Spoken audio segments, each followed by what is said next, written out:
Big boss Malayalam season 7 ആവേശകരമായി മുന്നേറുന്ന സാഹചര്യത്തിൽ ഏവരെയും ഞെട്ടിച്ചുകൊണ്ടുള്ള ഒരു പ്രൊമോയാണ് പുറത്തു വന്നിരിക്കുന്നത്.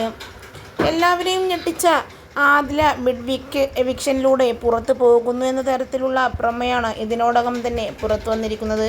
എന്നാൽ ഇത് പലർക്കും അങ്ങോട്ട് വിശ്വസിക്കാൻ ആവുന്നില്ല എന്നുള്ളതാണ് വാസ്തവം.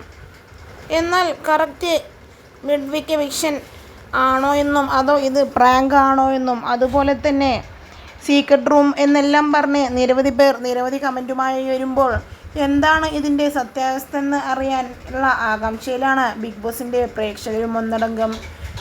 ഇത് ഒരു പ്രാങ്ക് ആവാൻ തന്നെയാണ് 100% സാധ്യത. സീസൺ 5-ൽ ശോഭയ്ക്കെതിരെ മറ്റു മത്സരാർത്ഥികളും ബിഗ് ബോസും ഒരുമിച്ച് ചേർന്ന് നടത്തിയ പ്രാങ്ക് രൂപേണയാണ് ഇത്തവണയും മിഡ് വീക്ക് എവിക്ഷൻ നടക്കാൻ സാധ്യത. ഇത്രയും നല്ല രീതിയിൽ ഗെയിം കളിക്കുന്ന ആദില പുറത്തു പോയാൽ എന്താണ് രസമുള്ളത് എന്ന് ചോദിച്ചു ഇതിനോടകം നിരവധി പേർ രംഗത്തെത്തുന്നുണ്ട്. എന്തായാലും എന്തെല്ലാം നടക്കുമെന്നുള്ളത് കണ്ടു തന്നെ അറിയാം.